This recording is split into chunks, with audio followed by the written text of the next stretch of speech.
Assalamualaikum warahmatullahi wabarakatuh. Waalaikumsalam warahmatullahi Waalaikumsalam warahmatullahi wabarakatuh. Iya, saya mulai ya. Jadi sastra kontemporer. Sastra kontemporer itu adalah sastra yang keluar dari aturan-aturan sastra ya. Jadi sastra kontemporer itu maksudnya apa namanya? Jadi bisa diinikan, dialih mediakan gitu ya. Jadi ini kan temanya ini sastra kontemporer dengan alih media gitu ya. Nah, saya kasih contoh misalnya salah satu puisi kontemporer ya. Puisi kontemporer lanjut. Nah, kontemporer itu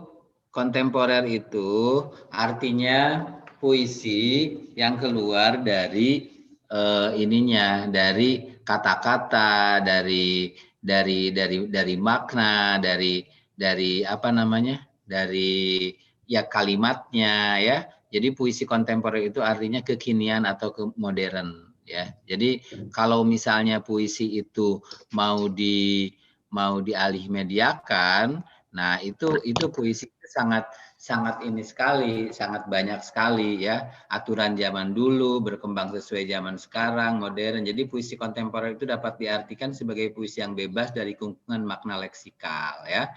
Jadi puisi kontemporer. Jadi puisi itu sangat banyak sekali ya, sangat mudah sekali dialih mediakan ya puisi itu.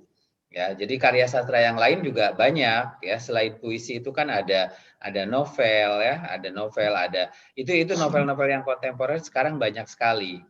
Oke. Terus slide yang kedua.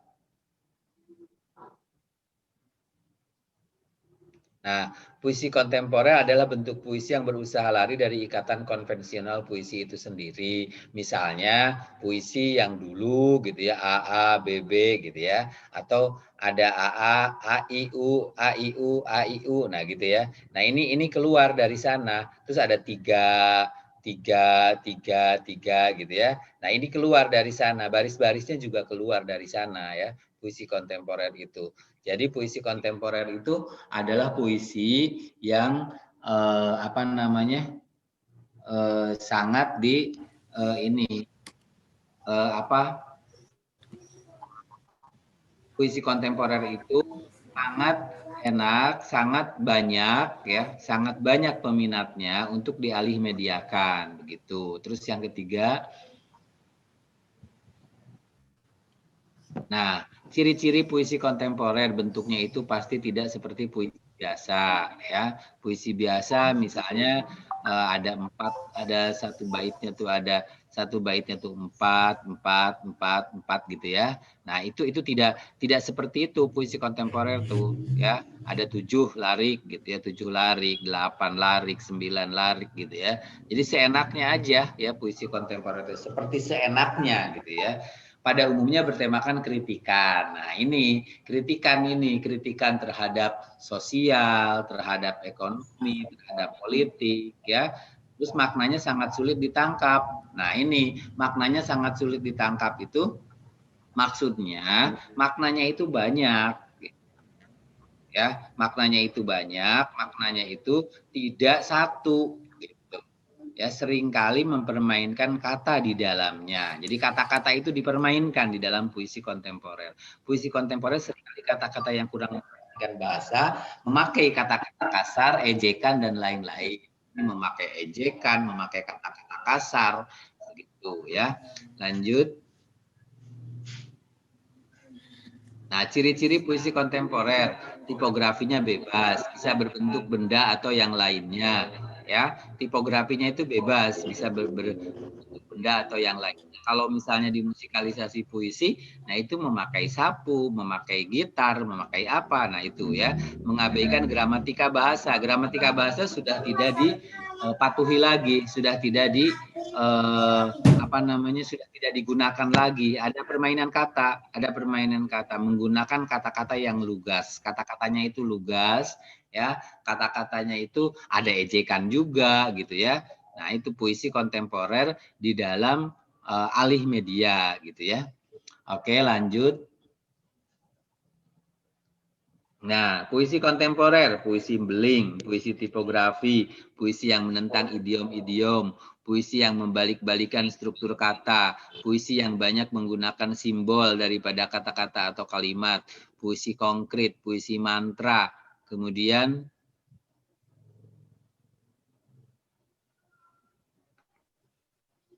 puisi beling. Nah, ini contoh puisi beling. Ada puisi ini memakai ungkapan yang blak-blakan sederhana. Nah, ini contohnya apa namanya?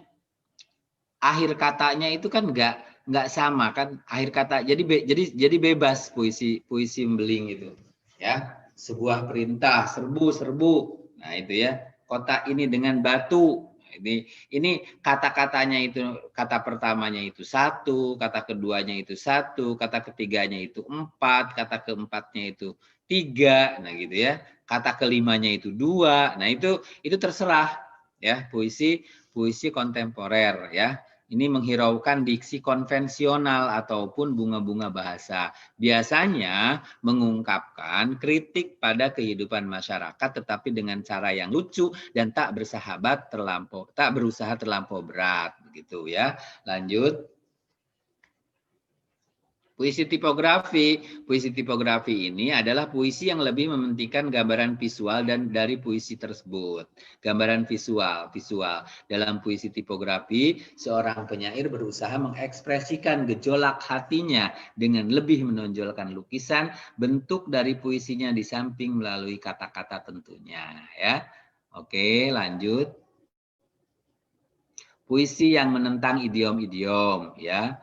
Puisi-puisi semacam ini akan bersifat konvensional dengan menentang idiom konvensional. Idiom itu ungkapan, ya. Maka puisi tersebut tidak lagi menghiraukan hubungan makna setiap kata. Bahkan sering terjadi menjungkir balikan hubungan makna tersebut. Menjungkir balikan, ya. Misalnya apa gitu ya.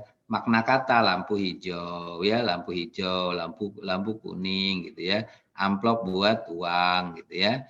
Nah, itu puisi-puisi yang menentang ya, menentang idiom-idiom seperti itu. Tapi ada juga puisi-puisi yang tidak menentang idiom seperti itu ya, puisi kontemporer itu ya. Oke, lanjut. Puisi yang membalik-balikan struktur kata ya. Puisi ini melihat, mempermainkan suku-suku kata sampai kata-kata itu menjadi tidak bermakna ya. Jadi seenaknya penyair aja ya. Penyair itu mau menuliskan apa ya? Kawin. Nah, kasih gitu ya. Dulu ada Sutarji Kalsumbahri itu kawin dan kasih.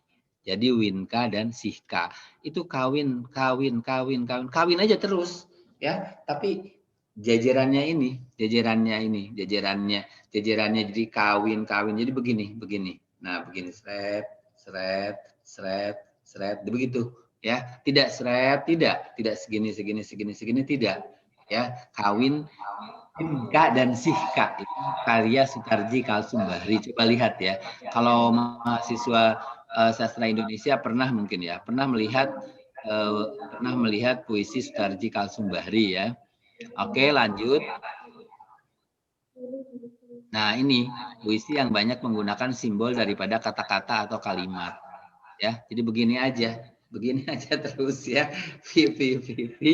Ya, ini V itu Viva Pancasila. Jadi V begini. Ya. Oke, lanjut. Nah, puisi konkret adalah puisi yang mementingkan bentuk garis atau tipografi. Contoh, si betul, kau pasti sedang menghitung.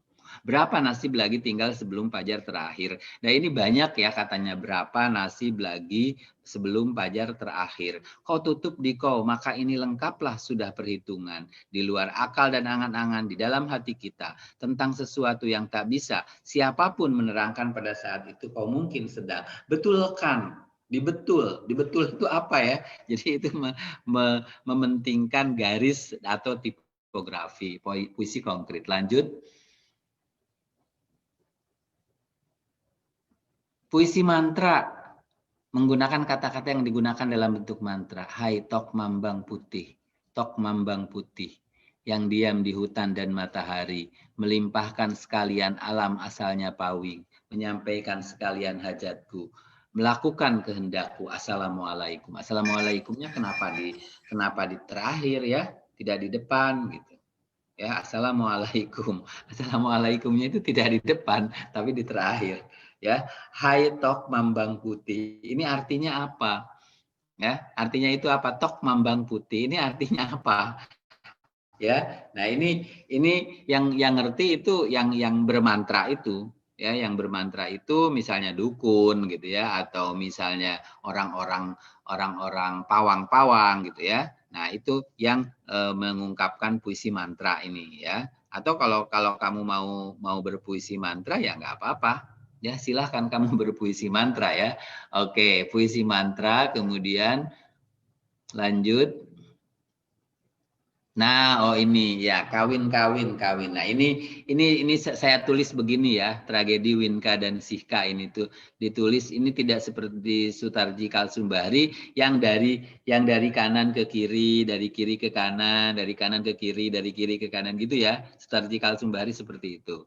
Lanjut.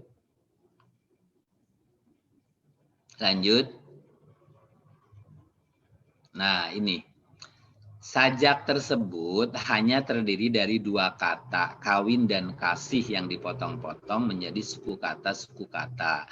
Juga dibalik menjadi winka dan sihka. Gitu ya. Pada awalnya kata kawin masih penuh, artinya masih penuh kawin, memberi konotasi begitu indahnya perkawinan. Orang yang hendak kawin mestinya berangan-angan yang indah bahwa sesudah kawin akan hidup berbahagia. Ada suami atau istri dan kemudian akan ada anak, hidup akan bahagia dengan kasih sayang anak, istri, suami. Tetapi melalui perjalanan waktu kata kawin terpotong menjadi ka dan win. Artinya tidak penuh lagi. Angan-angan perkawinan semula terpotong-potong, ternyata kenyataan setelah kawin berubah.